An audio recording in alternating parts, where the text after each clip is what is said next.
MSNBC just ended Biden, or maybe MSNBC just ended MSNBC. I don't know who ended them, but this is the biggest car wreck of all time, and I'm loving it.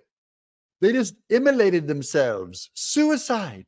Welcome to Doug in Exile. This is where all the happy patriots are. I'm going to show you why this is so fun. And I think Mika's kind of going, Joe, on the economy, quit gaslighting people, quit denying the obvious. Watch this. I want to show two more. The undecided voters were also asked how they think President Biden is doing on the economy. Take a listen.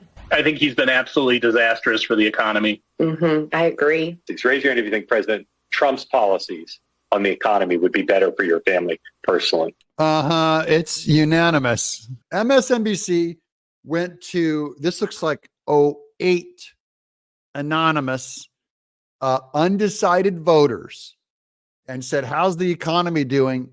Not one of them is defending Joe Biden. So anyone who's defending Joe Biden on the economy have only been MSNBC newscasters lying and gaslighting you, along with Biden and Karine Jean-Pierre.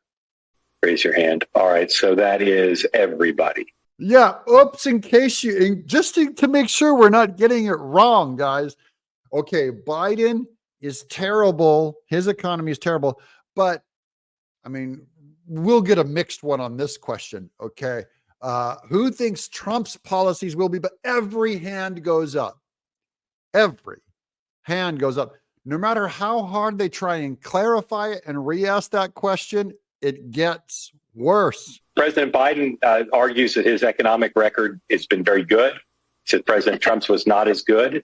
What are you keying off of, Sean? Since you had the best smile, and Virginia the second best smile. What are you keying off of to say President Trump's economic policies would be better for you? My past performance of my 401k. I know it was post 2020 and everything kind of flipped around, but you can't blame everything on 2020 for forever. What's the biggest evidence? Like saying, okay, we're going to catch them on bad evidence. That's what we're going to do with these undecideds. And he goes like, it's empirical. You look at my retirement fund compared to what it was, and there's no comparison. And they're to a point that they're laughing at Biden and laughing at the MSNBC host. Guys, this is going to be pretty easy for Trump. If this stays this way, Biden is a disaster. And he's been caught lying now for a year about the economy. They're still doing it. They're still going like, jobs numbers are good. Everybody, the jobs numbers are really good. You're crazy if you see something wrong, and everyone feels it and knows it. And these are the independents. These are probably the never Bidens and the never Trumpers. They're looking at their wallet going, you know what? If I got to pick between these two guys, I'm going for Trump. They're not even Trump fans. That's why this is even better news. They're not fans and they're voting for him. We have areas here in Pennsylvania where it's just at a standstill right now. Like things are supposed to be being built and the interest rates are just way too high for people to invest and start moving around. This is an undecided in Pennsylvania. And Pennsylvania, they say, is where this entire election will be decided. Joe Biden loses Pennsylvania. Joe Biden is not president. Trump wins Pennsylvania. Trump is president. Very hard path forward for whoever cannot win Pennsylvania. And here you have these undecideds, which are the ones that are in flux, the most in flux, one or the other, all of them supporting Trump because Biden will not recognize that he has a problem with inflation. Specifically, she can't afford a home loan because of inflation. And Virginia, just staying with you, because Pennsylvania is near and dear to Joe Biden's heart. Are there Biden policies that you would blame for the problem? And if so, what are they? The interest rate is so high right now. And I know they're trying to cut the inflation down. But like if nobody is building, no businesses are really coming to Pennsylvania right now to keep us moving forward. Interest rates. This is the Biden did the bait and switch. They go, look over here at inflation, look over here at jobs. They will not talk about interest rates because interest rates are so extreme that no one can build that because you pull out a loan with an interest rate and you can't get a low interest rate. But this one's my favorite one.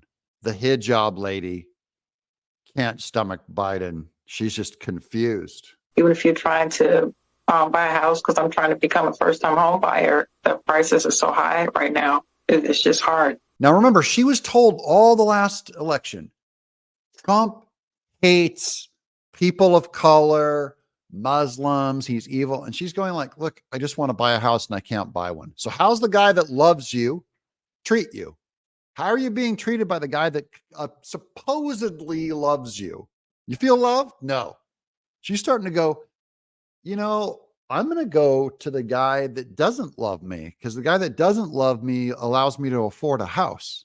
Is there anything Joe Biden could do or say between now and the time you vote that would make you feel differently about feeling that his policies would not be as good for your family on the economy? Or are you pretty much decided that Trump's policies would be better for the economy? I mean, I feel like he doesn't even take accountability for what's going on in the economy. Not even accountability. Like, he's in denial that it's happening. Stop lying to us. How about that? That's one piece of advice. Surely that's an outlier, though. That's just one plant. Can we hear from anybody else? The point is, Biden needs to hear the people, because when he's talking about the economy doing stellar, he's talking about the stock market. He's not looking at homelessness or joblessness. He's not, at Agee's point, and thinking about how much it costs to go to the grocery store. And he's gaslighting literally everyone in the process. I just want to mention that guy's name is Omar from Michigan, possibly Deerfield, Michigan. And that's Omar. Sorry, Biden, you just lost your constituent. He's going, please stop gaslighting us. And Omar, you voted for Joe Biden last time, right? Yeah. Yeah, I voted for Biden. Yeah. Now he's gaslighting me. Did you learn anything yet? If you didn't learn anything and any of these people still vote for Biden, you all deserve to go to prison, because next time he's going to imprison anyone who talks against him. He's allowed, he's just going to go, look, you had a fair warning. Last time, anyone who voted for Biden, this goes for my audience too. Last time, he lied to you. You were lied by the media. So I get it. You voted for Biden and he, fool me once, shame on you. But you vote for him now after seeing what he did for 4 years. I won't have sympathy for you if he throws you in prison, because now you see. I won't have sympathy for you if the economy crashes so hard that we have to drink our own urine to survive, drink from urine filters. I'm just going to go, you know what? Everybody was warned. To Israel, to all the Jews voting for Biden last time, you vote for him this time, and your country goes boom, boom because of Iran. I'm just going to go, well, see, this time you knew. Same with the black members of my audience. Last time you're like, hey, Trump's a racist. And, even though black unemployment is lower than it's been since the 1950s, fine. You bought a lie last time, Trump's racist. This time you vote for Biden, and your economy and all of your any kind of help that you might get, your schools, the border opens up and they take all of your public services, got nothing. This time you vote for them, I got nothing for you. This time you deserve it, because now we all saw what the last 4 years were. Some really important and hard insights for the Biden campaign to hear there, and hearing all that. That's the only negative thing I've ever heard Mika Brzezinski say about Biden. Usually Joe Scarborough, the man sitting next to her, is going like, and Biden's doing best with his great, incredible economy. It's all incredible, and anyone who can't see it is blind. And now Mika, man, she changed her story really quick. Maybe it's because now she can finally say what she really means, which is, Biden, stop doing this plan.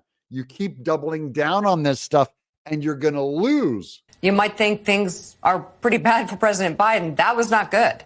I hope this puts a smile on your face. If you're glum today, when she says things aren't good for Biden, that means things are good for Trump. If you're not happy, that's not my problem. I brought you some great, funny, fun, all positive news.